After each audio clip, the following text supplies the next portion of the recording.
We're going to go ahead and get started. We've got a couple more, I think a few more folks who are going to join us, but they will join us when they're able. My name's Rebecca Buller. I'm with Wayside Recovery Center, and you've joined the Indigenous Women Wellness Echo. We're excited to spend a couple hours learning about the MOMS program up in the White Earth Nation and what we can take away from what I hear and have learned is a very successful program. I am excited about our speaker, Julie Williams, who is the program manager there at the MOMS program. And let's see what else. I think I've said it, but let's say it again. If you have questions, simply unmute at an appropriate time or raise your hand. There's that function down on the bottom. It's usually under reactions, but you can raise your hand. You can type into the chat. Sometimes folks are in places where it's hard to unmute and ask questions. And I'm happy to read those out and convey those questions for you. Today is a beautiful day in the Twin Cities. We're grateful for that. I hope it's beautiful where you are as well. And I'm going to go ahead and turn things over to Julie to introduce herself more and to share with us the information about MOMS program. Go ahead, Julie. Thank you. Good afternoon, now that it's a little bit past 12. My name is Julie Williams. I'm originally from White Earth. I'm enrolled here. My family's all here. Just for a little while, I lived in St. Cloud for a little bit, doing some college stuff, but the majority of my life, I've been right here. A little bit about me, that when MOMS program wasn't even a thought of, and I was, I don't know, 6 or 7, maybe somewhere around there, was the first time my mom said that I had always said, when people would say, what do you want to be when you get older? And I would always say, I want to help. I want to help women. When I was 10, I remember getting asked again in school what I wanted to be. And they would say, what do you want to be? And I just was like, I want to help pregnant women. Oh, you want to be a nurse? Nope. I always remember I didn't want to be a nurse. I didn't want to be a doctor. I just wanted to help pregnant women. Who would ever thought 30 some odd years later, here I would be. I feel like I stumbled upon this profession in a crazy manner, I guess, in a sense. I worked for my tribe. I've done, my education actually is in early childhood education. I was a Head Start teacher for a few years. I was a single mom. I took a job with tribal court because I couldn't afford to have summers off. Fell in love with working for tribal court. We started a new program, and it was child support. So I did that for about 3-4 years. And there happened to be a position open, and I didn't even at the time know what it was. It just said WISA, case manager. It was probably about $3 more that I made an hour, if maybe not even that much, but I decided, let me try. And I got the job. Not until I was in the interview did I realize that WISA stood for White Earth Substance Abuse Program. And I myself, I think I had a tough time going into the program. A lot of people didn't want to give me the respect because sometimes in a substance abuse program, you need to be more welcomed if you have had an addiction or you have gone through that. I've had family members that were alcoholics. I've had cousins and family members that have struggled with drugs. And that was just something that I've never personally experienced. So I kind of had to fight my way into acceptance in a sense. So there became an opportunity for me to work with our tribal court system as a drug court worker, and then a DWI court person where I would work from between substance abuse and tribal court. So I did that, just kind of an opportunity. That's where my friends were. That's where I was comfortable at. While I was doing, I think it was DWI court, they sent us to a program or conference in Billings, Montana, and I got to listen to, and I really wish that I understood or remember what the guy's name was. And to this day, it just really bothers me that I don't remember, because this man who spoke changed my life. He talked about being on a medicated assisted treatment and being on the medication Suboxone. He talked about how this medication changed his life. He was able to have his kids. He was able to get a job. This is why he was here today. Previously to that, like the tribal council that we had at the time was very against. All I knew is they were against it. You know, same old, same old. It's a drug for a drug. It's killing our people, and so forth. So when I find something that I'm curious about, I really kind of dive in and I want to learn about it. So I did kind of do my own type of, I don't know, investigation in a sense of really what this medication was going to do. In the meantime, I was also part of a coalition on our tribe consisting of outside entities, not specifically working for our tribe. We had different programs that came in, and our bosses, and we were kind of allowed to be part of this coalition in the sense of when I would speak, and if I spoke about harm reduction itself, I could not be Julie, the worker for substance abuse. So there were certain things that we were allowed to say and not allowed to say. We talked about needle exchange. I had to let someone who didn't work for White Earth talk about that. But when they talked about getting into treatment, that's when I could talk about, like, oh, hey, you can come in, you call this number, we'll get you into a Rule 25 at the time and go from there. So when all of that kind of started, we had a lot of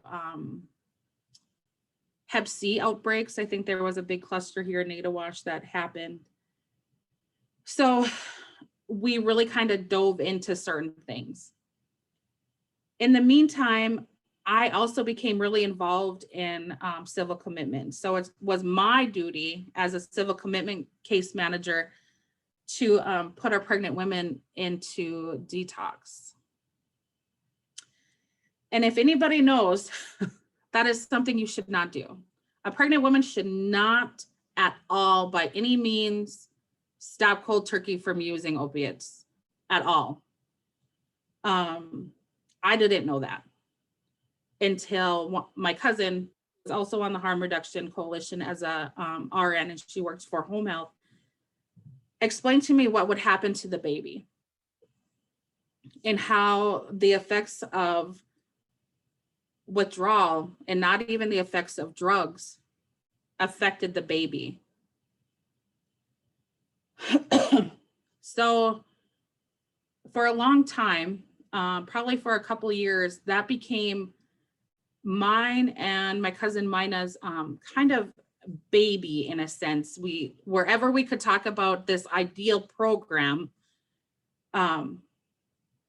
we would talk about it. We always talked about how these programs we would send a client, and I would say we, because I was part of that. I would send a client to a Suboxone program, and they would go for 28 days, 21 days, come out of treatment and get a script for 30 days.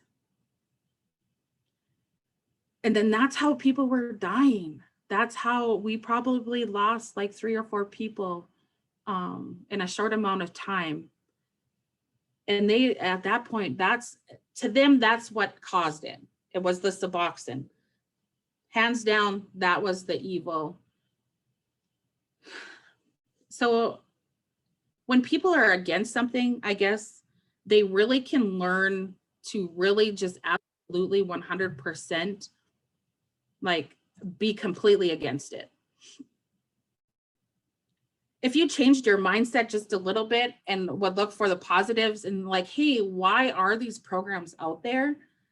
And really understand why they work, then that's what you would understand. So as I'm jumping all over and I probably have everybody confused and like, what is she talking about? Like I said, haven't spoke in about a year and a half or a year at least about this, but I'll hop back a little bit. So in the year 2013 and 14, kind of in the midst of us kind of talking a lot about our dream type of treatment, within that program or within them couple years, our tribe itself had about 48 children on the reservation born on heroin. So them babies were taken away from their families. It happened to be, gosh, probably roughly, it had to be in the middle of 2014. My manager at the time was off, and she had asked me to attend this meeting with a lot of the council members and managers as she was gone. So she was like, Julie, can you go? And I'm like, oh yeah, sure, no problem. And we had just got in a new tribal council. So I don't know how many of you work for a tribal council or have been in tribal politics. You know that when you get a new council, you just kind of wait and see where that line's going to be. Like what's going to be accepted, what's not going to be accepted, what's going to change, what's not going to change. But for us, it happened to be a majority kind of moved in. So they got elected. And I knew for sure there was one on there that was very pro medicated assisted treatment. We've had some conversations prior to that. I knew her before she got into office. And so we were sitting there and she comes in, and then a couple other the new councils and a couple of the old councilors were sitting there, and I just happened to be in the middle of this big long table with a bunch of other managers, and that tribal council woman sat right across from me, and we were just talking about the ODs that were happening, the deaths that were happening, the drugs that are just tearing our communities apart, right? Babies taken away from their mothers, children getting taken away from their families. And she stopped and she said, okay, Julie, let's talk about this. Let's say I'm a pregnant mom and I walk to you and I say, I need help. I'm a needle user and I'm pregnant. What would you tell me? In my head, I think right now, I felt like that moment lasted for a really long time. I had all these thoughts running through my head, like, oh my gosh, do I answer as Julie, the substance abuse worker? Like, hey, come in, we'll schedule Rule 25. You know, do I be that person? Or do I just lay it all out there and just pray that I have a job tomorrow? And I just was like, And I wish I could see everybody's face, because what I'm about to say is probably going to change. Like, you're either going to be like, what the heck is wrong with this girl? Or like, hey, I totally believe that. So I told her, if you walked into my office and you were pregnant and you told me that you were an IV user, I would tell you to keep using. I seen everybody's face turn. Some turn this way, some turn this way. Most were kind of like, oh. And I said, now that I have your attention, I would tell you to continue to use until we could get you safely on medication that would help. I would tell you that if you didn't have clean needles, I would give you clean needles. And if I couldn't give you clean needles, I would introduce you to people that I knew that could give you clean needles. I would talk to you about safe injection. However, I would want you to get into a treatment facility. If you didn't want to go to treatment, we need to get you on, for sure, medication. And at that time, that probably was like March maybe of 2015. So she's like, okay. And that kind of ended. So in the next couple of weeks, we've had different conversations about this dream program. All of a sudden, she said, tell me what this would look like. She said, I've heard you talking about this for years. I heard you, drop the bomb on everybody that you would tell me to keep using. Let's sit and talk about it. So I brought my cousin Mina to come in with me, and we just had a really open conversation. I said, working in substance abuse and seeing all these people go into inpatient and outpatient, and I'm like, I just feel like there's a flaw. I feel like, how do they help us? How do they help? If I was an addict, I'm a single mom, I work and live on a reservation where we don't have access to daycare all the time. There's people who don't have a car. How I can barely find daycare to work full time. How are these moms going to find daycare for a couple hours, a few days a week? There's no way that can happen. So how are we going to expect them to come into treatment? I said, I've always wondered this. I said, I've been working for WISA for like 4 years, and I'm just like, man, we're setting people up to fail. I said, what about what if I used with my sister? What if I was a user with my boyfriend or my mom or my dad? How come if I wanted to go into, and for us, sorry if there's anybody here, but we used like St. Cloud Children, or not Children's Home, I used to work there, but St. Cloud, oh, what's that recovery place in St. Cloud? St. Cloud Recovery. Anyway, we'll use Wayside. What if I wanted easier? What if I wanted to go to Wayside? I said, you know how many times I tried to put people into not saying Wayside did this, into a program, and they said, no, you can't go because your sister's there or your cousin's there. I'm like, that doesn't make sense to me. Like, you would think common sense, for me, it was very common sense. Why wouldn't they want us to go together and then we can sober up together? Why doesn't that make sense? Where we were located at substance abuse, we had mental health right next door. We got separated by a door in a hallway.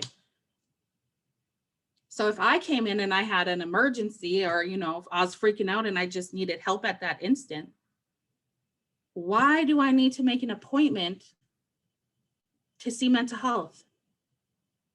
Why are they going to just assess me like, okay, are you okay? Let's get you to calm down, and then come see me when I have an opening in 2 weeks. I'm not going to want to come in 2 weeks. My emergency is happening to me right now. My panic attack is happening to me right now. I'm freaking out right now. I'm willing to talk to somebody right now. Why does it have to be so hard? And so then Mina kind of talked about the medication. She's like, we're not talking about that we want to have a program where they come home with 30 days of medication and we don't see them for 30 days. We're not talking about that. We want to, if we're talking about our dream, so yep, so far, yep, I want daycare. Yep, I want mental health to be at the table. I want them part of this team. I don't want them to work for mental health. I want them to work at that point, whatever this program would be called. And mine was like, and we want to see them every single day. We want to put eyes on them every day. We want to give them the medication every single day. So we had another couple little conversations, and at that point they discussed, we knew the gold standard at that time, and maybe it is to this time too, but would be methadone. They weren't for it. They didn't want us to do methadone. So we knew that we would be a Suboxone. That's the type of medication we would have. When we started out, so I think it was like April 22nd of 2015, I took this job to, okay, Julie and Mina, get it going. And we want it up and running in 60 days. Because apparently that's how we move. And we had a big support of our tribal council, and I think that's kind of what helped us out a lot. We were able to, council did give the directive of like, hey, if they need somebody from a program, like we knew we needed a counselor. We knew that we wanted somebody for mental health. It just kind of fell into place. And the last part that we had was finding a doctor. And we actually, when we first started, we contracted with Valhalla down there to be our providing doctors. Now that it's funny to say, like, we're all of 6 years old, we have our own prescribing docs, we have our own medication on hand. So we've definitely gone through the new process of things, I should say. The first year so 2013 and 14, each year we had about 48 kids removed. In 2015, the numbers were even a little bit higher in the first 6 months. When we opened our doors, June of 2015 through December, we had 0 babies removed from their homes. You know, some of them numbers now we don't exactly keep track of. Just we're super busy. When we first started, it was Mina and I worked 7 days a week. They would come in every single day, like I said, 7 days a week. I don't know if anybody knows where Nadawash is, but it's very rural. My drive to work in the summer is like 30 minutes, and in the winter, so basically from like October to May, it could be anywhere between 50 minutes to an hour. And we had clients that showed up every day, every single day. And honestly, if you guys have any questions, just stop me, because I will just keep rambling. Sometimes I just don't know when to shut up. So from that point, is there any questions? I'll just stop. That's great. Anyone want to ask questions at this point? I'm happy to help with the chat if that's what works best for you. I have a question. So you kind of came up with the model that works for you and your community.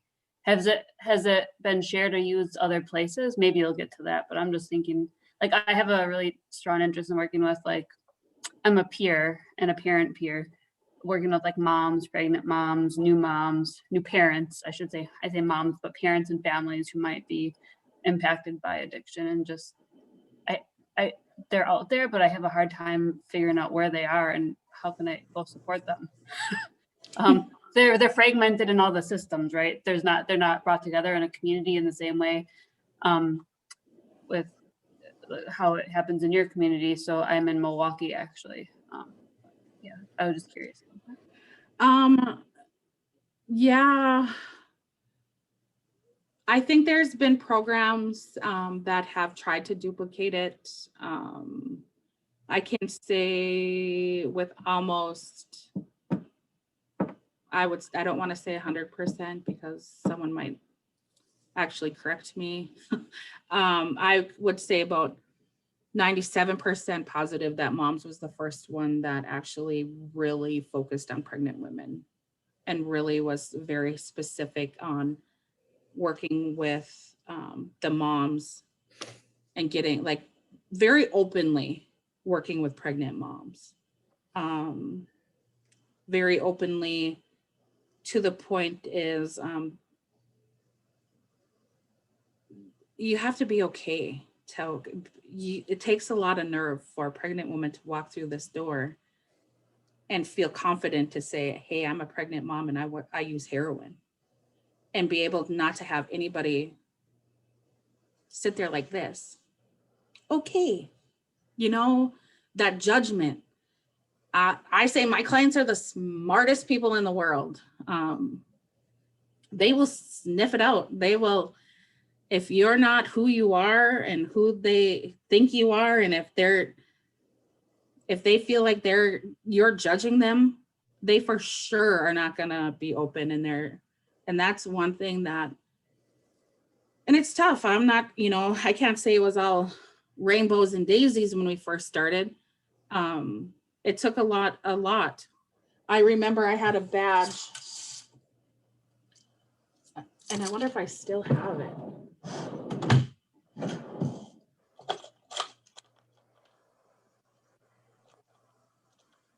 My old badge said substance abuse intake case manager. When I became the mom's manager and getting the program up and going, my boss at the time was the manager director over ICW.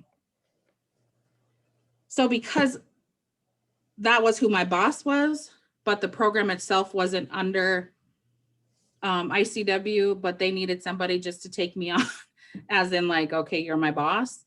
My work badge said Indian Child Welfare. And I came unglued. I said, I cannot wear a badge that says Indian Child Welfare. I can't do that. I said, who's gonna want to talk to me? Like, nothing against our welfare, like our child welfare workers, but there's no way that someone's gonna want to talk to me with that title, or even I can't even get around. And I would, like, our tribal council, like, literally had to come there because our policy, all of that. And they were like, no, change her title. Like, it's just them little things. Yeah, it's just, so yeah, there's companies that wanted to do different things, and I don't know how they're ran exactly. I know I've spoke a lot to different agencies. We had one council that was like, don't talk about it. And I was very protective. When we started to get recognition and people wanting to come in and see the program, and I never wanted to make one of our clients the poster child of the moms program. That's the scariest thing. Because in addiction, you know, there's gonna be slips, there's gonna be relapses, they're gonna be, so to put people on a board and say, look at me, I'm sober, that was tough for me. I probably went off track with your question, but there's other places. So for us, one place we kind of learned when we first started was Project Child out of Minneapolis. Because when this got created, no one was for this. We were known as the drug program. We would attend meetings and are like, oh, there's the drug pushers. Like, it was legit bad. We just that stigma, I didn't realize, like, I knew that they would hide it, but to some extent of some of our clients who would come in to our building just to hide from their family, that they didn't even, I think they knew that they did drugs, but what was scary for us when we first started the program was, if I was a user and my child was in Head Start, I was just a Head Start mom, right? If I went to mental health, I might be a crazy person. You know, I'm seeing mental health.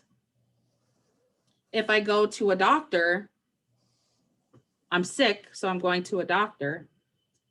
If I'm going to WISA, maybe she's an alcoholic. Maybe she smokes some weed. When you walk into the doors of the moms program, you're instantly a drug addict, right? You're a heroin addict, because that's who we dealt with. And I think that was hard for some people. Yeah, Julie, I think the harm reduction piece is the key there, right? Mm-hmm. Organizations have not been able to find their way to acceptance, to work at harm reduction. And yeah, It was unknown, completely unknown. Yeah, especially for pregnant women, right? Because we have so many fears, and rightly so, of what's going to happen for both mom and baby. Yep. A couple of really good questions in the chat as well. And Heather, you said you were in Milwaukee. I just had a meeting with some folks at DHS in Wisconsin who are looking to do more work with pregnant and parenting women. So maybe you could email me. Tell me who they are, please. I'm trying to find them. Yeah. We'll connect afterward. We had a question from Sherry. Sherry, do you want to ask it, or should I just read it?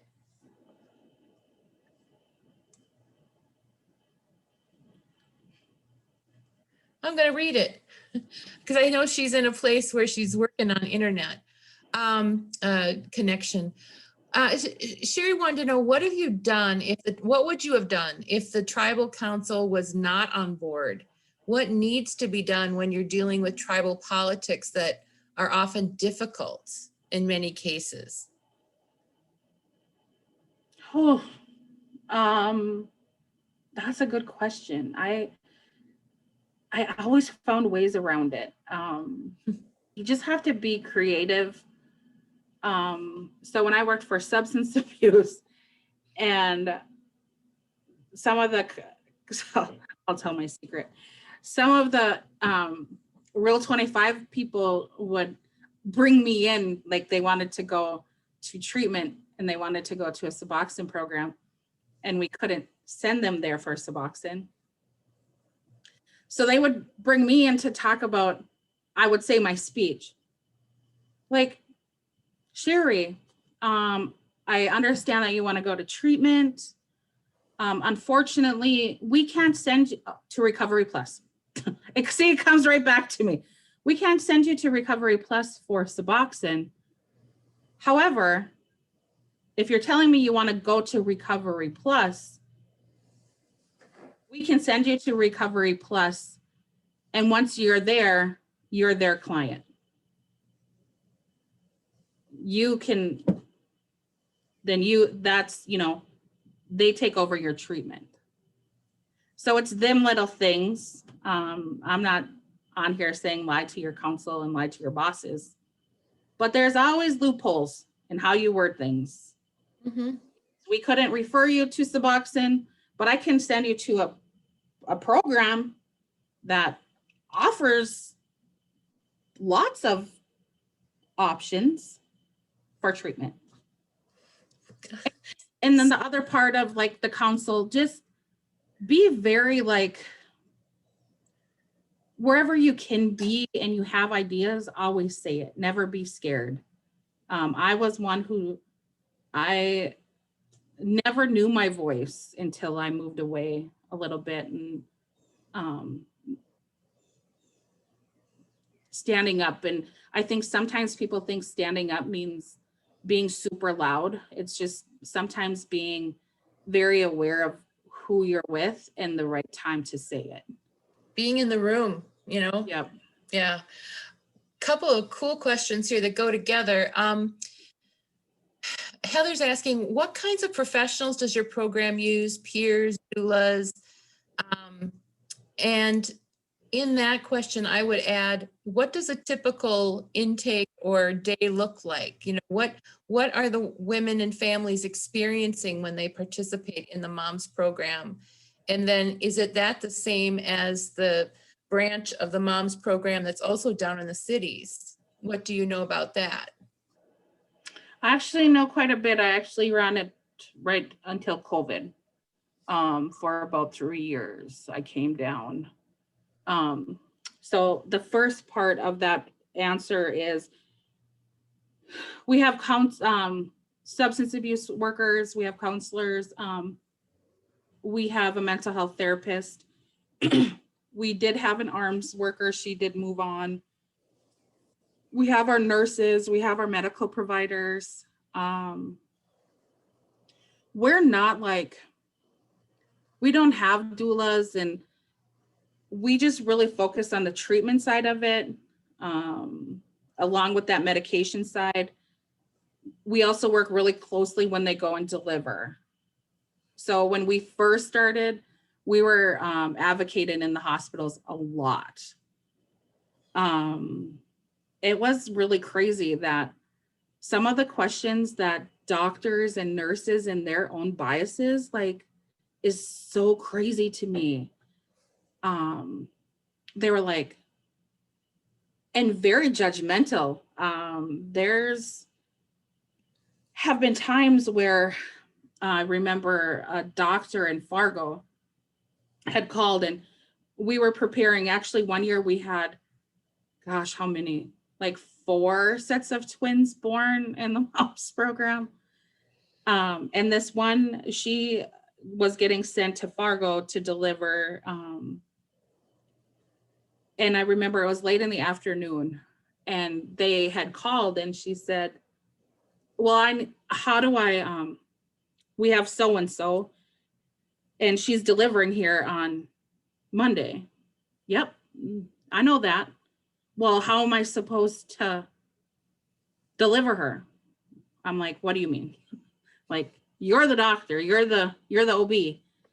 Well, she's on Suboxone. Yep, she is. And I said, we already have a plan. This is scheduled. So yep, we know that she doesn't take it.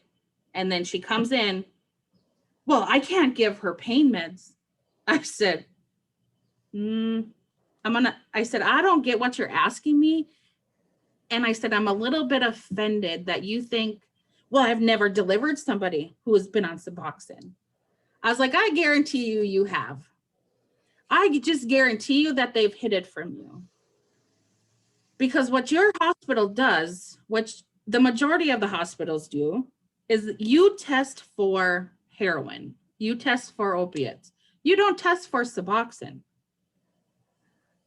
And she just really kind of didn't say anything. And I said, and that's a separate test. So I guarantee you somewhere down the line you did. And I promise you that if she's coming into your hospital for a C-section, you're going to give her pain meds because she deserves to be treated like a person, not because she's an addict. She's not coming in there seeking drugs. She's coming out there seeking her babies to be born. I was so mad. But I just was like, people. We have an amazing relationship with Detroit Lakes Hospital. I think they're Essentia. They've kind of really worked with us through the years. When we first started, they kind of allowed us to come in. At first, they allowed our nurses to come in and give the client, so after they had baby, and they would stay for like 3 or 4, no, at that time, I think they stayed for 5 days. They would let us come in and dose the mom if that was just like she had a regular birth, because most of our clients would rather be on Suboxone than take other opiate pain meds. And then, so we would have to do that daily. And then after that happened, then they would allow us to keep the med there, and then they would give the med. And now now they have the med themselves. So everybody is progressing, except for one hospital in Bemidji, and I will not name the name, just in case there's people who work from there on there. But we do everything exactly the same as our inpatient, because granted, Moms was the very first for our tribe. And now we have Oshki that offers the medication. They're inpatient. They also have Women's Sobriety, who now offered the medication, and every baby that's born to this hospital in Minneapolis is on an extended period of medication. Every single, like 100% of the babies that we did the study on that 1 year, 100% babies were put on methadone and whatever they use, but for weeks at a time. And I can say all of the babies that were born in our other hospital, like I think there was like one that had to get admitted for an extended care. And that's because she didn't come to us till like almost 37 weeks pregnant.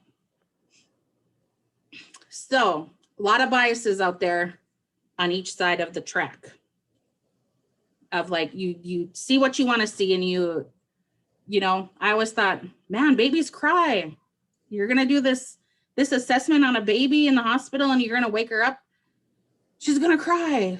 So me, if I knew anything about addiction and babies, and knowing that if I hit a baby and wake them up and they're going to cry, I'm not going to score her way higher because she cried.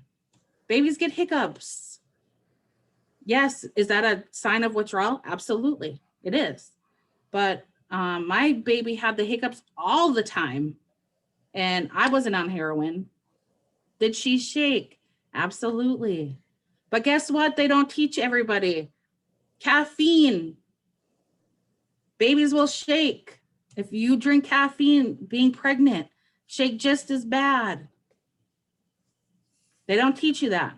They want to judge the mom doing heroin, but they're not going to judge the mom smoking cigarettes. That's actually worse. I sometimes feel like there's more stigma for the heroin user than the one who drinks alcohol, drinks coffee. I mean, it's just really sad. So when moms come in, do they, besides getting their dose, what other kinds of things are you doing with moms? You said you had childcare, so they must be there for a little while. So we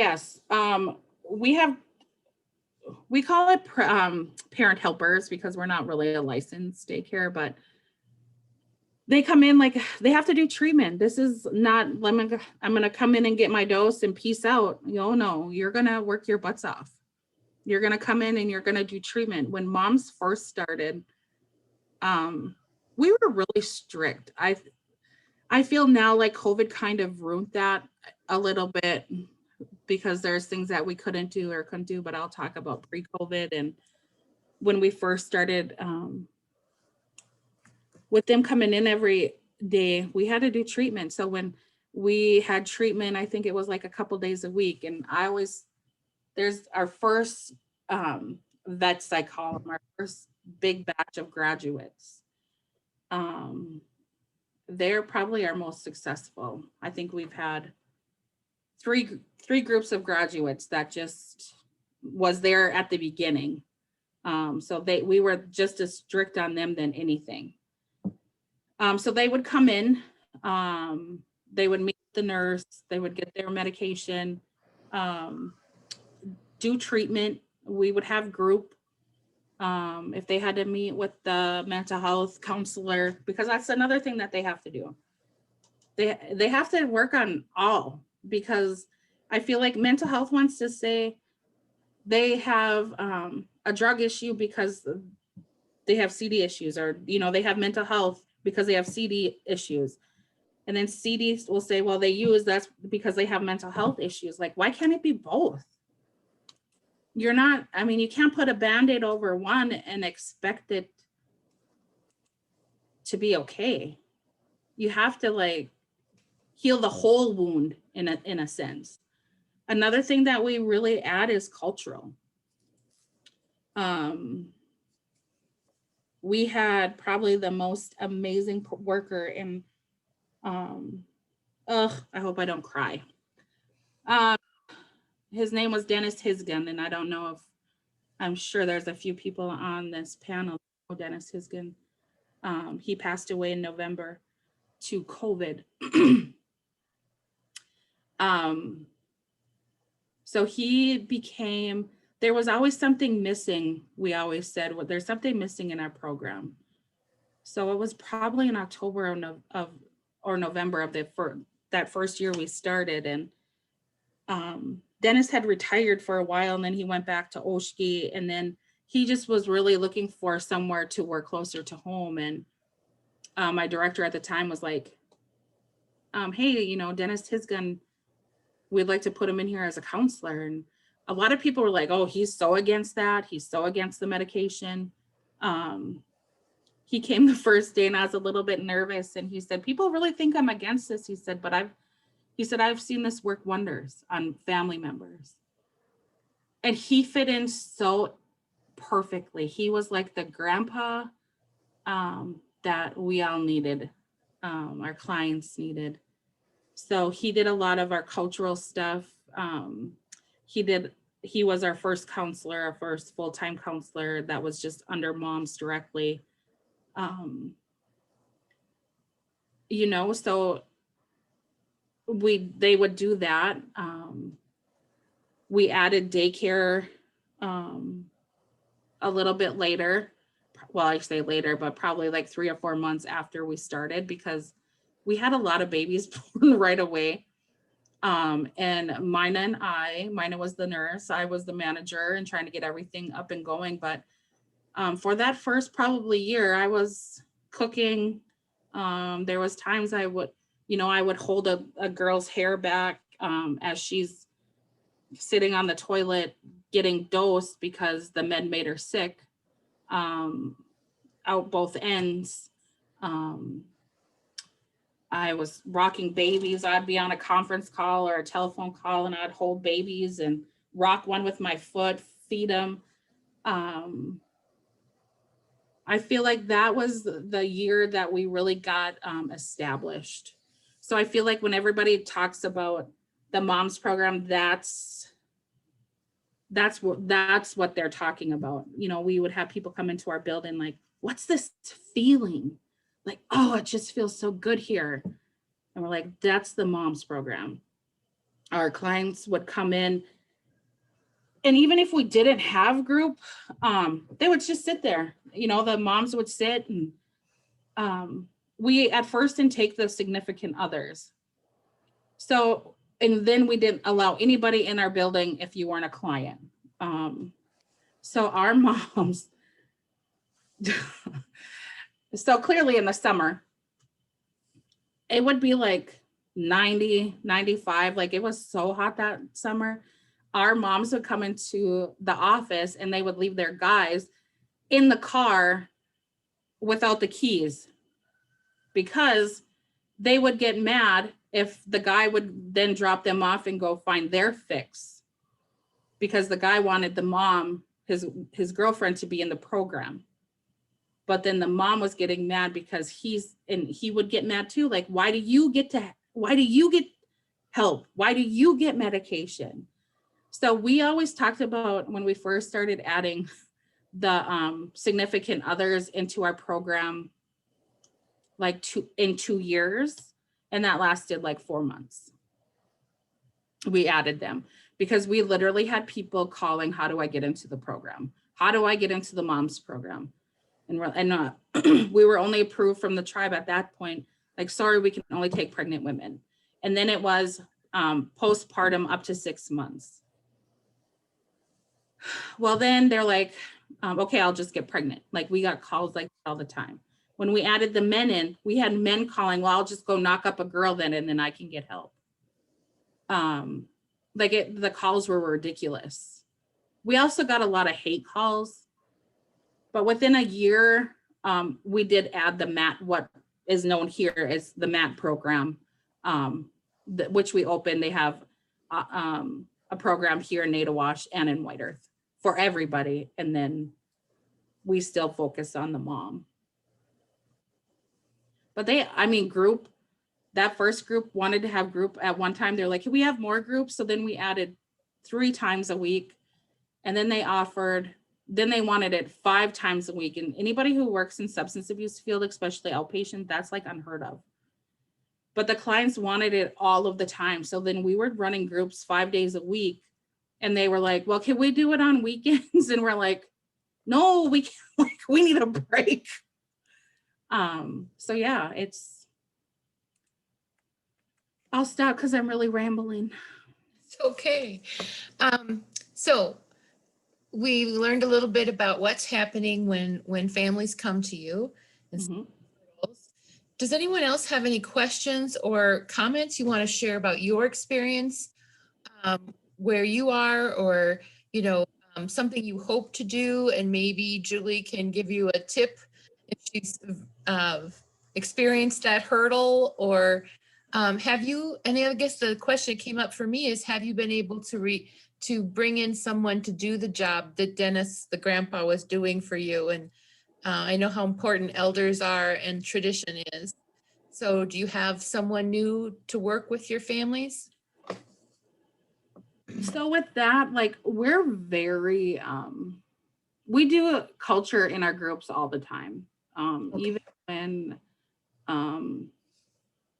we moved Dennis to a lot of our like clinical supervision, because we always said like his knowledge is beyond anything. And the people who, like, we always said like people need to learn from him. People, like, there's so much wisdom in him and so much knowledge and everything. So he started probably in the last, well, pre-COVID, doing a lot of our educations, a lot of our ethics, kind of training stuff with our counselors, with us. He wanted to just do groups with just the moms. Like, he really loved the moms program. We're just now starting to, like, we've been open the whole time. We're kind of in a weird place right now, new programs coming up. So it's always a part of our programs, regardless who does it. But for us, we're not ready to replace him yet. Yeah. How could you? Yeah. He's irreplaceable. Like, Yeah. we just moved into a new building, and he was so happy with his office, and we haven't done anything with it. It's still, his little crumbs is still there. We're not ready. Yeah, for sure. Please, someone else jump in with a question or a comment. Go ahead and unmute yourself.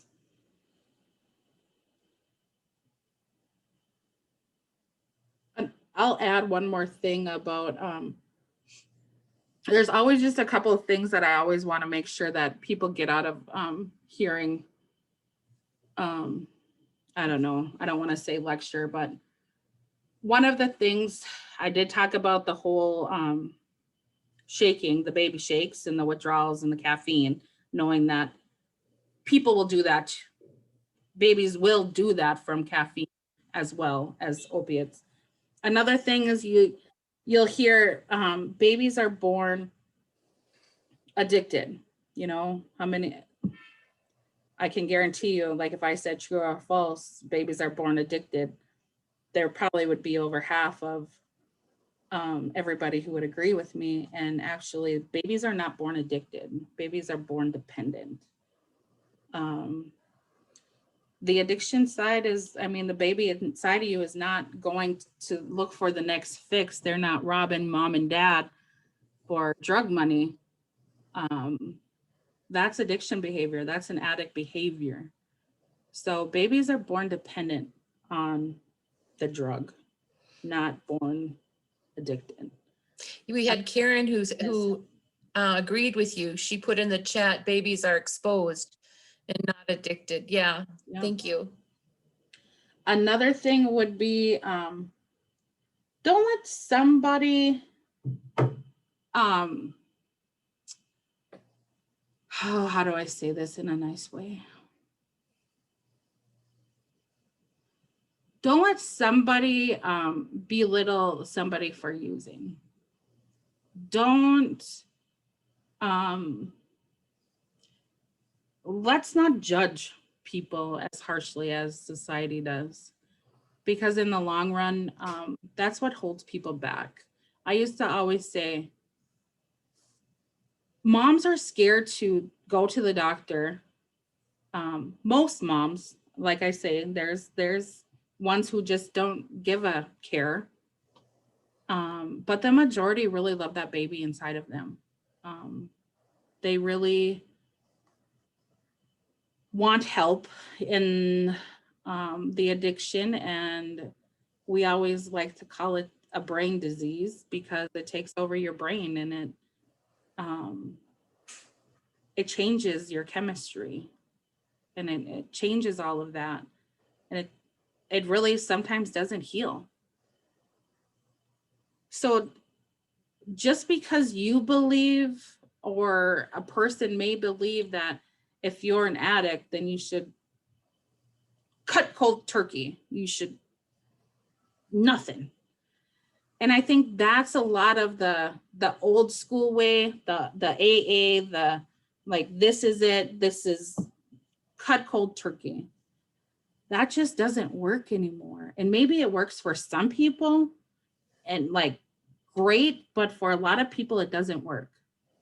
And it's really what keeps people away from getting help is that judgment. So a lot of people will ask, why are you so successful? We don't judge. How I'm talking to you is basically how I would talk to my client. I would probably say a little bit more swear words. I'm just so real with them. And that's what they need. You know, we had clients in here like, oh, what are you saying? Like, I'm saying, what are you doing? Like, hey, what's going on? What the hell? We had to teach them that just because I'm going to give you hell a little bit does not mean I don't love you. That just means I love you so much. If I could get all of my clients in here, or at least a good handful of them, they would tell you that they would get what they all call, and there's people now that have never even had it and they feel like it's a myth, but they call it the Julie talk. So if someone's really struggling, the counselors will bring them to me to be like, hey, because I'm lucky. I'm not their counselor. I'm not their mental health worker. I'm not their therapist. I can be like, what the hell is going on? Like, why aren't you coming in? You know that this is a safe spot. Hey, what happened? Hey, we're here. Don't hide from us. Let's talk about it. If, just take judgment out. Oh, just take judgment out. We had a question. What kinds of services do you get for parents and babies connected to? Like if you're focusing on the treatment, medication management, that kind of thing. Are there other resources that people in the moms program access about parenting or, you know, how raising babies or caring for babies, anything like that? I mean, I feel like we do the same thing any other kind of outpatient or inpatient program would do. We have different people come in and, you know, we do parenting educations. What people fail to remember is when people get sober and they leave that life behind,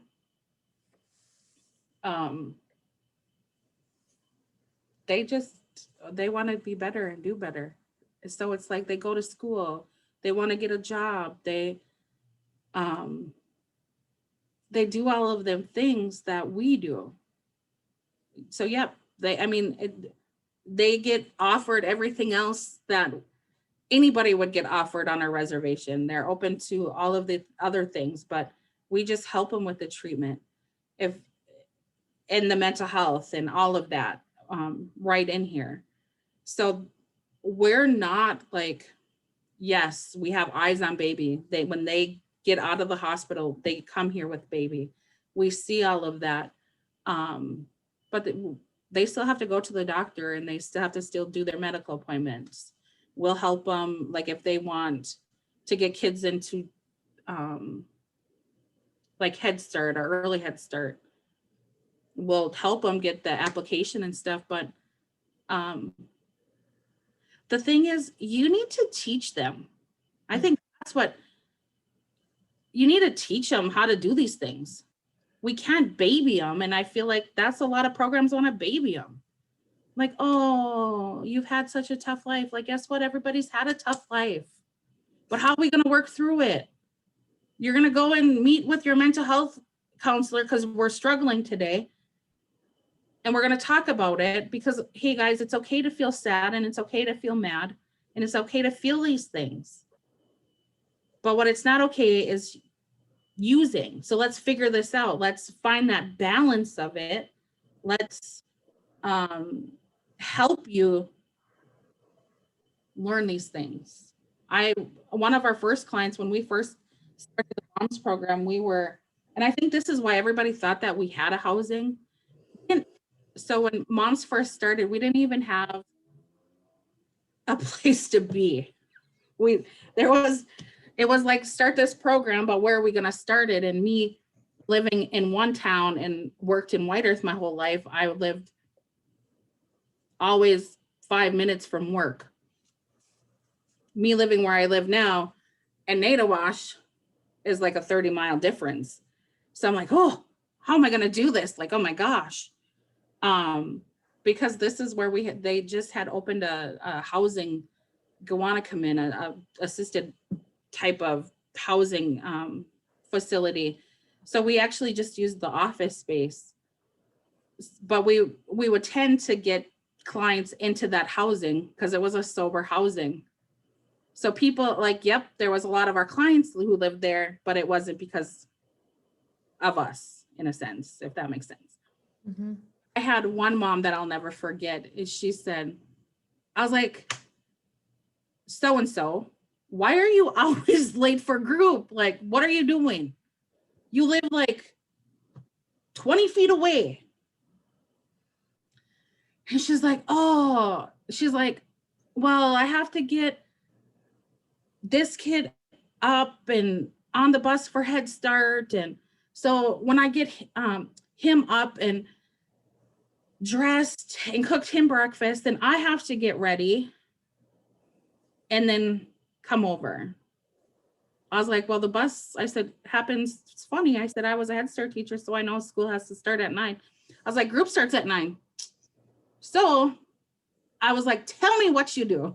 Like, I'm just like, let's write this out. And she said, this is how I do it. And I'm like, why don't you get ready before you wake him up? And she looked at me like, oh. She's like, well, I got to eat. Yep. Why don't you make breakfast together? Get up and get yourself ready. Get up and get him ready, and then cook breakfast together. You cook breakfast, then you can have breakfast together. She had no idea. And I'm like, you're right. You have to teach these things. If they've never had if their family and when they were kids, if they had nobody to teach them that's like foreign to them. So one big thing that I really push, because a lot of places really upset and feel like because we're a CD program that we only have to work on CD. That's, I feel like, is second. You have to teach them life skills. You have to teach them why it's important to be somewhere on time. Because if you just say be at group at 9 a.m., but why? How come? Like, they don't know why it's important. They don't know why it's a waste of somebody's time, or it's, courtesy to be on time. And then you teach them, well, really, it's courtesy to be there about 10 minutes.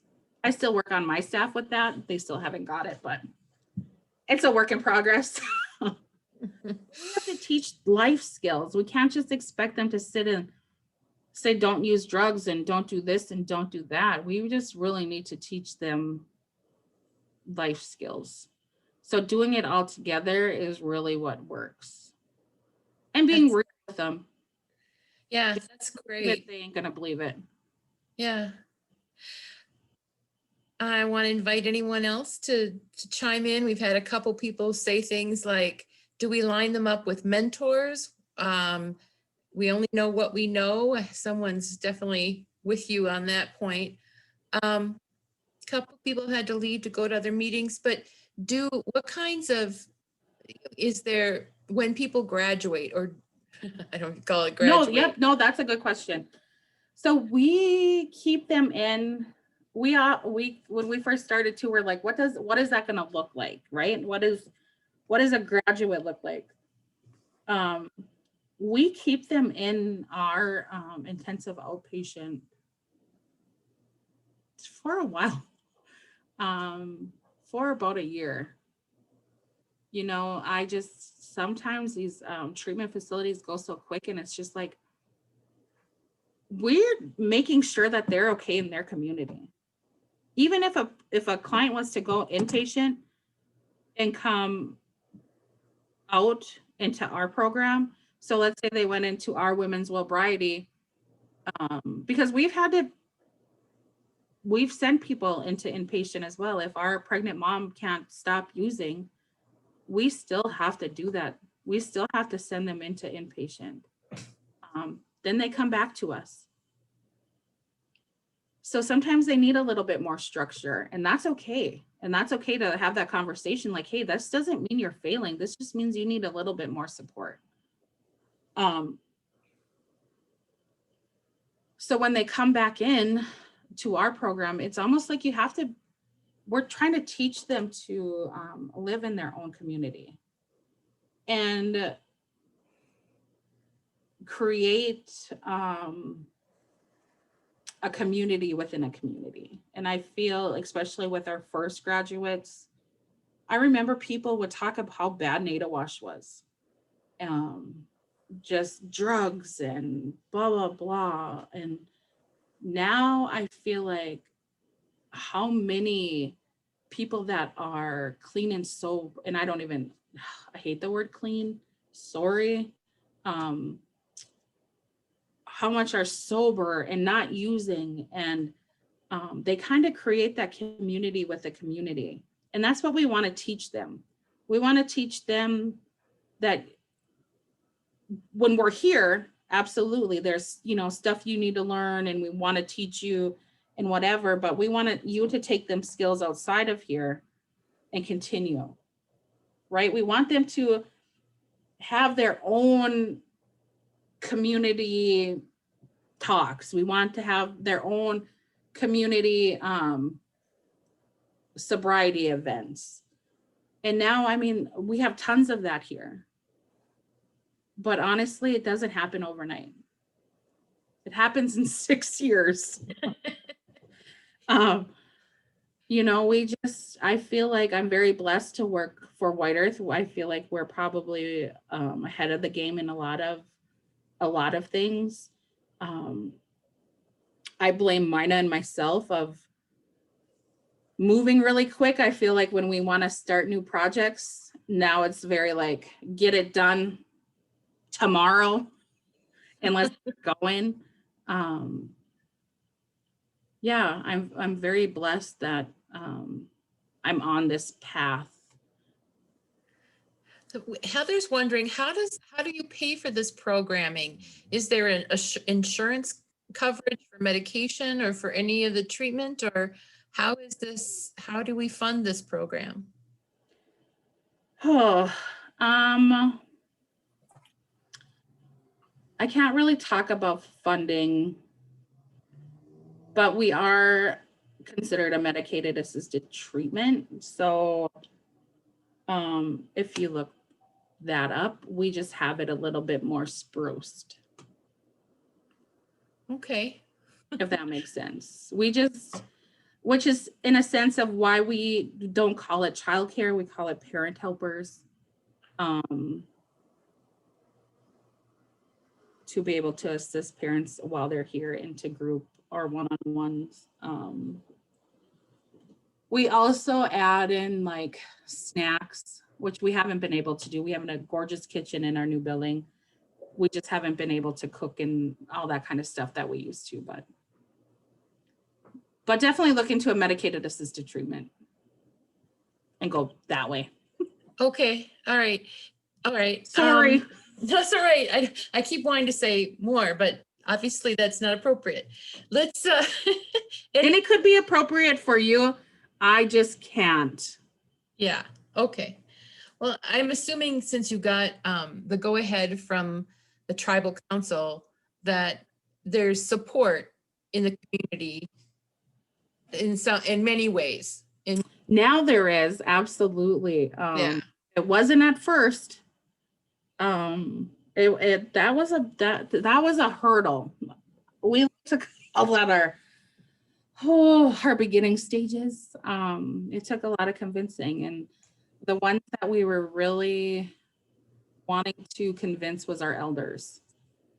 Being a tribal program, and a lot of our, grandparents are raising their grandkids, and now sadly their great grandkids. So it was important because they're the ones who really was like, get them into treatment. Yeah. So probably about somewhere between 8 and 10 months after being open, we had a community night, we called it, where we had it at the casino, and we had a meal because of course, that gets people in. And we allowed clients to come if they wanted to, HIPAA. We just said, if anybody wants to come and learn about the moms program, we're going to have staff there. People can share what they want to share, say what they want to say, ask questions. And I think at that moment, we really realized, I remember we had an elder stand up, and he said he never thought that his kid or his grandkid would ever be alive. And it's because of this program that they're here today. And I get a lot of that. Like if it wasn't for Julie, or if it wasn't for the moms, and I hate that recognition, because at the end of the day, I tell them all the time, I'm just a small portion. Moms is even I'm a smaller portion than mom's program. Like this is just a small portion in your life. They have to do the work. They're the ones who decided to get up and show up every day. They're the ones, like, they want to really give credit, but they forget to give credit for themselves. So we celebrate the smallest of successes. When we first started, I remember this really young mom came in. I think she was our youngest, and probably the youngest to date. I think she had just turned 18. And the first day she came back, she said that was the first night in 3 years that she never craved heroin. So we gave her a little incentive, and we celebrate them especially if they're not pregnant, and they, went so long, because we did get some moms that came in that were not pregnant, but they were they maybe have like a 1 month or a 2 month old. But if someone is not using for the first time in like 4 days, like celebrate it. Like that's a huge thing. I remember we have this one girl. She was like one of our first, I think she was probably number 6 in our program. And I got hurt and I was off work for about 11 months. And so this was into year 2.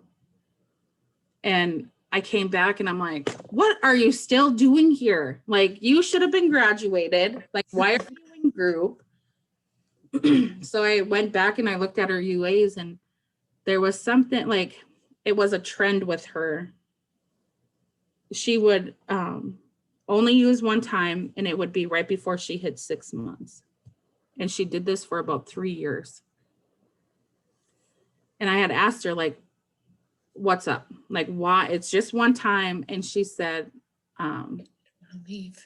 I think it was her mom or her dad had said that she would never amount to anything, and she would never be able to go 6 months without using, because she's a loser, and just some really awful things. And she would sabotage herself every time. She would not go over 6 months. Let me tell you, when she hit 6 months and 1 day, we had the biggest party. And now she's a graduate, and I think she has, what are we going in 6 years? I think she has 3 years. She's coming into her 3rd year of writing. Yeah, I mean, and we have a lot of successes for being open just 6 years. So it's May. So probably starting, let me think, probably June 27th, maybe. We'll have like tons of people hitting like 6 years. That's exciting. That's very exciting. And it's crazy to think like we have our little kids, and I was really attached, and I know like our first vet group, like their babies and their kids, and we have pictures of them everywhere. It's crazy to think they were like going into kindergarten, and see them little babies every once in a while, and you're like, oh my God, how did you get so old? So it is neat. Do you have The Minneapolis one. Yes, I went down there to help out for about 3 years, just to get it. They kind of wanted it to run a little bit like Moms. It just wasn't kind of getting that way. So they wanted me to go down and just kind of look at the flow of things. And I ended up commuting I stayed for 3 years. I ran both programs. Yeah, I loved it. It was the new, the same exact values. There's a little bit different things that they could and couldn't do. We don't allow the significant others to be in the program in Minneapolis because of like the pimp, the sex trafficking and all of them kind of things that go on. But we do have an urban map program that they can go to. Okay. The numbers are not as big as up here, and I think it's just because there's a lot of different programs that they can hop back and forth to. Okay. And we're strict. Good. Good. Does anyone, I don't know what if you have more that you want to offer in just information. You had mentioned maybe a colleague coming in, or Oh no, well, they had group and she okay. on ones. I was just hoping like if they had time. Okay. Well, then do you have more for us? We're at about an hour and a half almost. Questions have slowed down and I thought there's no reason we have to stay for 2 hours. Um, uh, Yeah, I well, definitely would not want to bore anody else. I No. do have a question Okay. Great. for Julie. You said the cultural part of it is a big part of it too. Mhm. How much time do you spend on that, or what's that look like? Them are like specific things like that. It's like, I don't know if I can put like hours on it. Like, I mean, we smudge every day. We do, readings.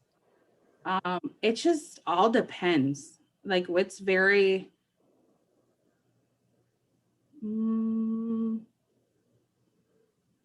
I guess you just kind of feel it when you need it more than other days, in a sense.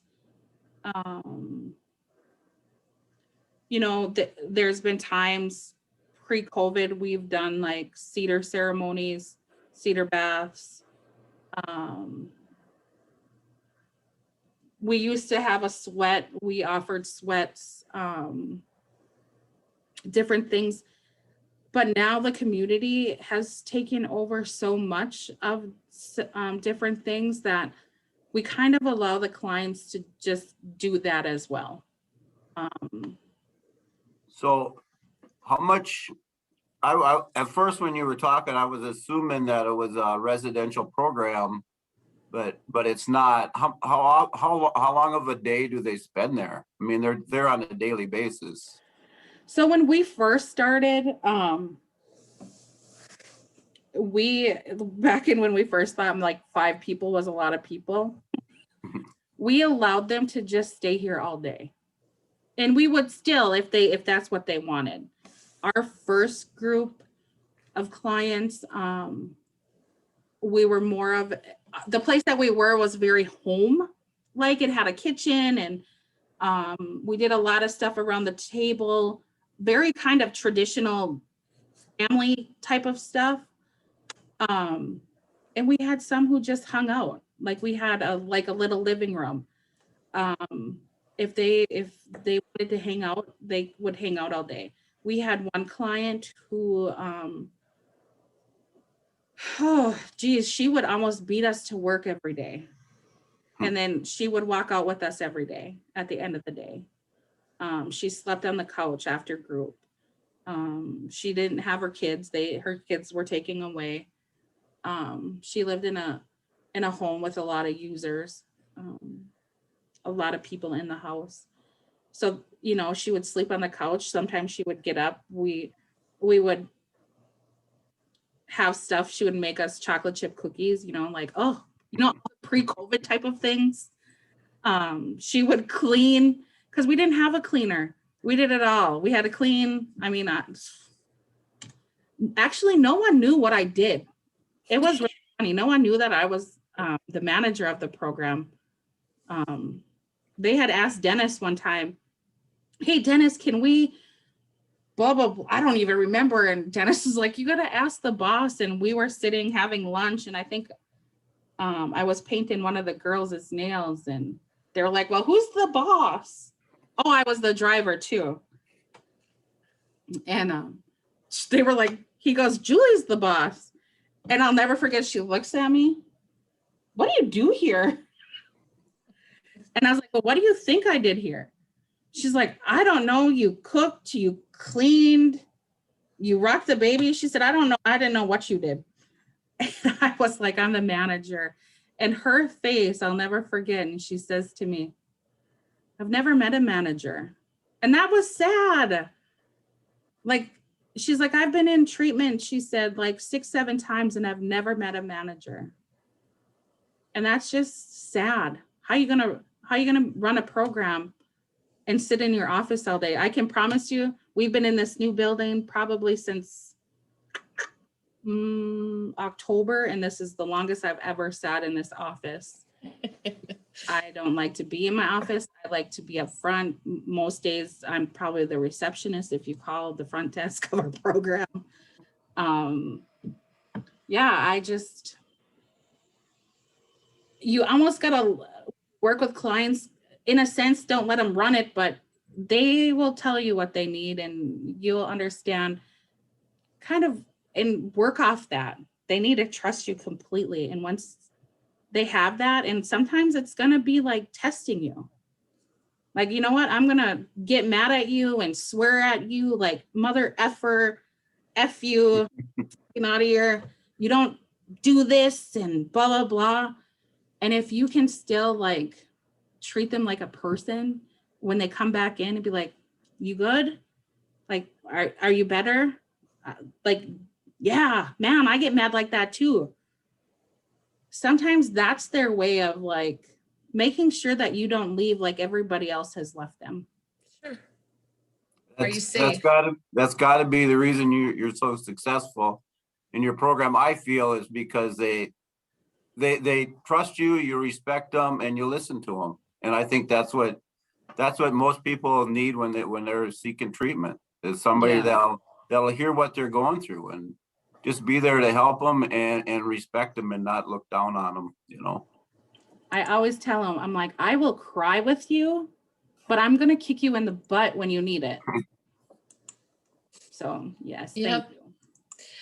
We had a question about participants after they graduate. Have you ever employed them to come and work in the moms program? Yes, actually, our program was the first one that ever kind of allowed that. We had one of our dads, for some reason, I don't know, when we have the medication here, when we first started, it was like a big issue to everybody that we would come in and we didn't have security. And everybody just kind of freaked out like, you don't have security? Like, oh my God. I was like, you know what these clients would do? Like they would protect me and Mina above anybody else. Like they love this program. They want this program. Nothing's gonna come and take that away from them. So actually, I just had my counselors walk in and they just offered a question that said, do we hire anybody? So our first one we hired was a security guard. That security guard now is the head counselor at our men's facility, our inpatient facility. And I think I've hired quite a few and they've moved on to different places, but a lot of our clients first were like, we only want to work at the moms program. I was like, I can't hire everybody, but I'm going to put Cassie on the spot. She is a graduate and also she is a counselor. Hi. Hi. Does anybody have any questions for Cassie? Or Cassie, do you want to tell us about your experience and what it's like to work there? She'll be so mad at me. Yes, I should have told you to wear your suit. I know. So, what was the question now? What's it like to work there and what's your experience been like with moms? So, how long have I been working here? I think I've been working here like 3 years, 4 years, but like I've been around the program for like 5 years, and I don't know, I like it. It helps me in my sobriety too. It helps me continue, or you know what I mean? I like to help others in where I was. I don't know. Yeah. I always put her on the spot. And not only her, but her significant other also went through the program and he also works for our men's facility. Yeah. That's true peer support, right? Yeah. People, living in recovery, helping those trying to get there, whatever that means. Yeah. Anybody have any other questions? Well, I was going to say, I had talked to Julie a couple years ago when I started my position at Wayside. And I'm still trying to focus on what can we do for the Indigenous women that are in non-Native specific programming for them to get their cultural, the cultural and traditional meetings. How can that be addressed in the cities, in local treatment centers? That's a good, I mean, I wish I could just say like everybody has to do that. Allow people to practice their culture. I would just always suggest to always advocate that whenever, wherever you can, and not to make your boss mad. Even if it was, you know, starting little, allowing them to smudge, and if they don't want to smudge, and if they can't smudge inside, offer smudging outside. Or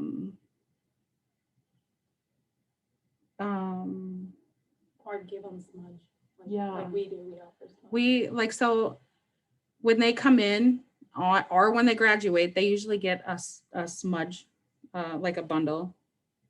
Or if they're having a bad day, sometimes we offer it when they go home. Like, hey, do you have any sage? Do you have anything with you? Do you have anything at home? We offer that. This is Nicole. She's our counselor as well. She's our counselor for the graduates. So when we say graduates, that means they graduated from intensive outpatient, probably in programming a little over a year. And then once they graduate, they do have to come in once a week for 10 weeks. And then we can see them depending on how they do. Like once a month, they'll meet with the counselor, and then they come in and get their medication like every 14 days. And we didn't always have that. It was something that had to be adapted. Like when we're struggling and the clients are struggling, or they want to get really demanding of like, give me this, and I need gas money, and where's my incentive, and give me this and give me that. And I'm just like, slow your roll. And I will tell them, I'm always like, Cass, what did you guys get? And she'd be like, we got nothing. We didn't get in, like, we didn't have nothing. They didn't get incentives. They didn't get, you know, gas vouchers. They didn't get take homes. Every holiday they had to dose, every like winter storm, tornadoes. Yeah. I mean, they had to do it. And, you know, times change, policies change. So we just kind of have to go with it, but we're still really less restrictive. I think COVID changed a lot, like I had said before. So we're hopefully trying to get back into a normal routine.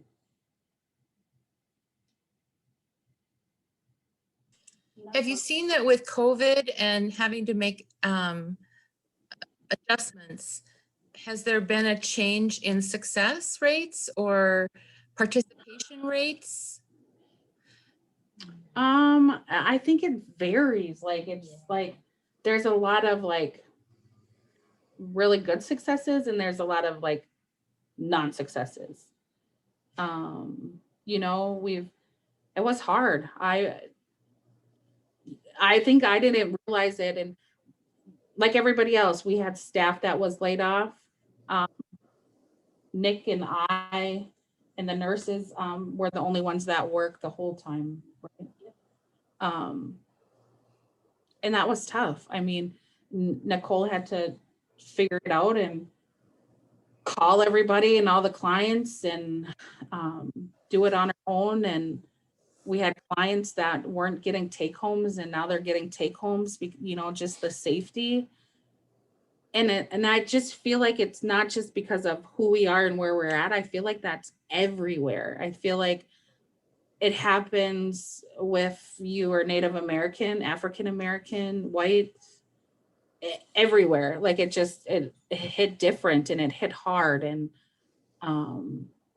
the overdoses and the fentanyl, I feel like that's getting worse. And it's getting worse everywhere. And going into COVID, we knew there was gonna be numerous more Yeah. relapses and stuff like that. So we put all the caution as much as we could and communicated as best as we can. I try to keep every client on for a half an hour or more, just so they knew they still had us as their support. That makes sense. Get them in, get them out. We don't want Yeah. people in the, the buildings. We don't. I just think back to them first months. It was just like, what the heck? It was tough. And then I think the next one we brought back was Dennis. We've got a question about, do you offer Narcan and do you track your outcomes for funders or just for your own? You said you had done some research, but wondered if you're tracking your outcomes. So our tribe actually has like an overdose committee that does all of that. There's like a team. It's something, and they kind of just added on to that. Like I said, I feel like White Earth is really always a top, like miles and months and years ahead of people of different programs. But we have a program, I don't know exactly what the name is, but we have like community outreach workers, drug overdose, reach out workers, where if there was an overdose, these people are called and they go in and then they let services know. They try to get them into wherever they need to get them in, or else they follow up. So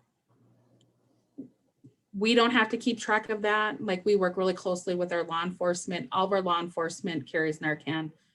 That's something that they've done for years.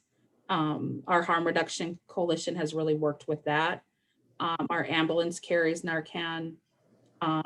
Something that we did, except for this year, is we would do, not that we call it a Narcan party, but we have a powwow, a sober powwow on New Year's. And my big thing is, before we had this program that goes out all the time, they would do different Narcan, like, come and get Narcan at this certain time, or they'd walk in different communities. And I'm like, do you really think that if I was a drug addict, I'm going to come up at 10 o'clock in the morning and get a Narcan? Like, you're crazy. Like, we can't do this from like 10 to 11 or 11 to 2. I'm like, we need to do it in the middle of the night. So we had our first Narcan distribution night at Mom's program. What was that, like 3 years ago was the first time? And we did it over the New Year's Eve powwow, because where they did it at the complex, our building at the time was right next door. And we would give out Narcan. We would educate them how to use it.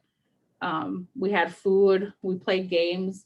And I think we did it from like 7 to like 3 in the morning. Yeah. Be creative. Absolutely. I learned about Narcan on White Earth. When I went to that first harm reduction, that's where I first learned how to use it and been carrying it ever since. So that commitment.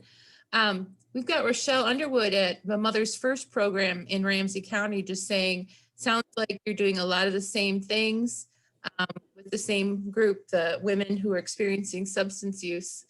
So we've got lots of people who are listening and learning and identifying with the program that you're running in our Zoom today.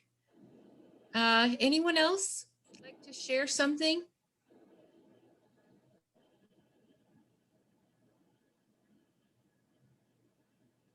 Well, I want to thank you, Julie and Nicole and Cassie, for being with us, for sharing your story, telling us about this program and how it started. I mean, it was a dream, right?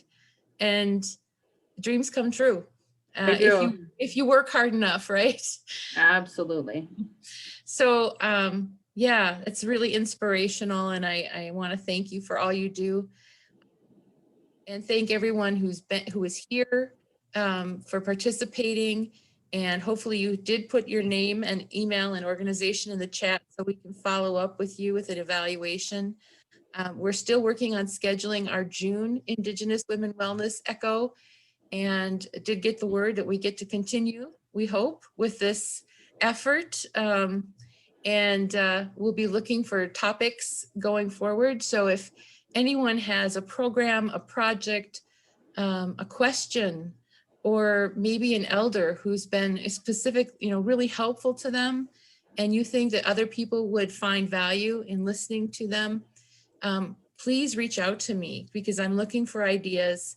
We're working with American Indian Family Center as our kind of content experts, because obviously I am not the expert on Indigenous culture and healing, but I can certainly help make it happen. And that's our goal, is to make sure that we're all learning and being respectful and helpful, healing.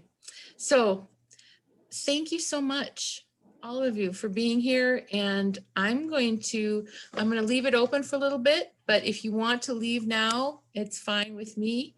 I will And- throw my email in the chat as well. Wonderful. Thank you so much.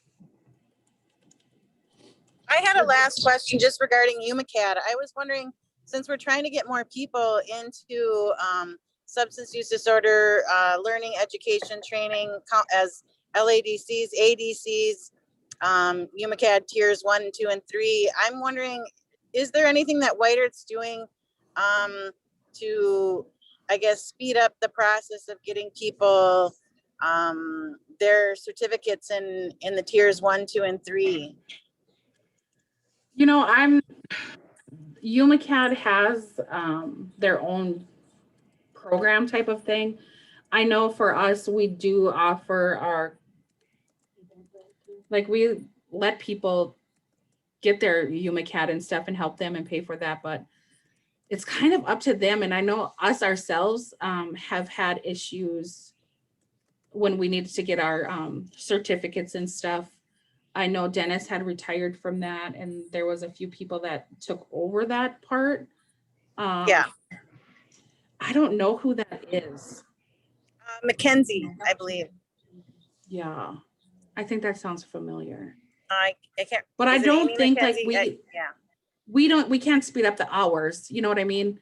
Like, No, not speed it up, but I was wondering, like down in the cities, I have not yet heard of like either Native American Community Clinic or American Indian Family Center or MIWRC of having people being able to get those hours. I mean, because you need a specific amount of hours, but you can't be like, you have to be supervised. You have to be kind of sitting in on the groups. It's kind of like you have to just be like shadowing all through your groups, because they have to be run by someone credentialed.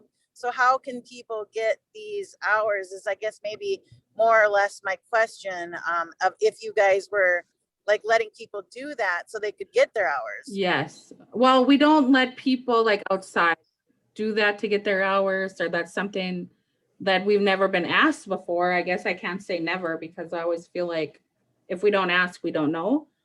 But I know for so Nicole, she started out as daycare. She was our first, right?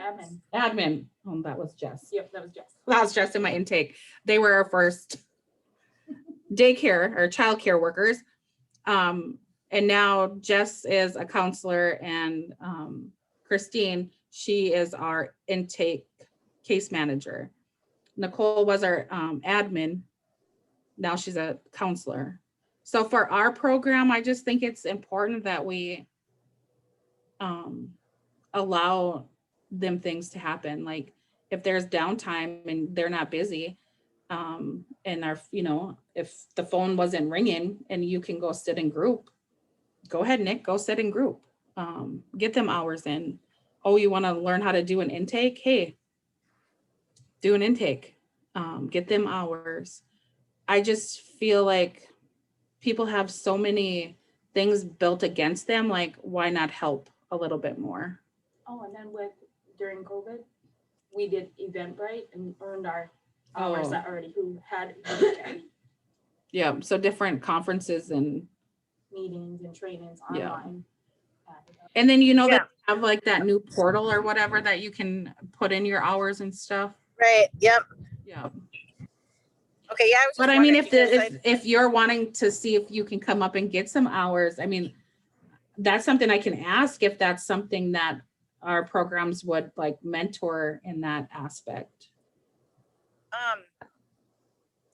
I probably would try to get out. I mean, I actually have enough hours to actually be a tier 3, but what I need is somebody that's actually licensed supervision for myself particularly. But It's yeah, I was tough. just, I'm the same yeah. way. Like it 'cause was I hard just- because so I'm a 1, but I can, if I test I have enough hours to be a 3. But it was weird because like Dennis would have to sign off on that kind of stuff. Like it was a hard thing being the boss and then getting your hours. I had a and lot.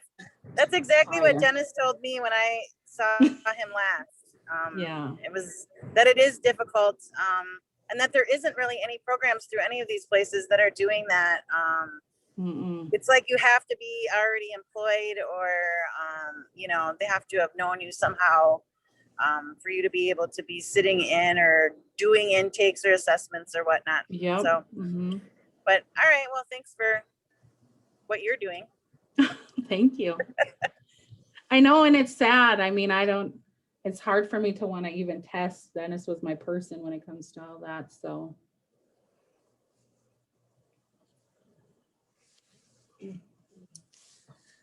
Well, again, I thank you. And Sherry, I'm sorry, I hope it didn't cut you off. I'm glad you got your question answered. Anyone else? Otherwise, have a wonderful day. Thank you all for being here, and thank you, Julie. yes, thank you for asking me. Have a great day, everyone.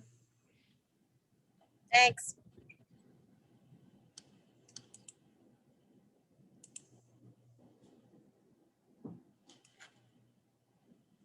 Thank you, Rebecca. You're welcome. Thank you so much. Yes. I'm Thank looking you for forward that great presentation. Oh, thank you. I was all worried. I told them, I'm like, I haven't spoke like this. I'm like probably rambling and It's okay. It's okay. It's wonderful. And it's I hope, really weird to not see faces. Now I understand why my boss makes us turn the camera on, because it's a little bit nerve-wracking just to see names. yeah, I teach Oh. and all my classes are online, and it's really hard not to have faces. It is. Well, I'm hoping that the harm reduction conference will come back and be real again, so I can come up. Oh, yes, I'm saying. See ya. Thank you. Bye, thank you. Rick. Yeah, it was it was probably one of the most life-changing experiences for me that I can think of. It was really helpful in Yes, many ways. a lot of people, yeah, it's such a free conference, and it's just so amazing. That's definitely what we missed last year. I mean, I did really like it how they did it last year too. It was one of the first nice. virtual conferences that was worth going to. Yes, I agree. I was like, oh, this is kind of a good flow. Yeah, Not as good as seeing my people in person. no. Well, I'm going to let you go so you can get back to work, but thank you. Okay. And we'll be in touch. Okay, thank you. Mhm, bye-bye.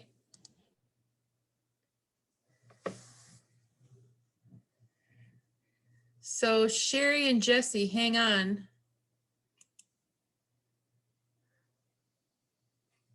Trying to, Okay, I am hanging on. okay. Let's see.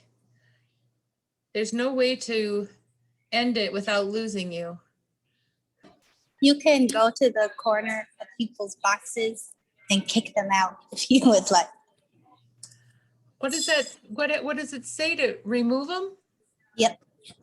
Okay, And then unrecord. thank you. I mean,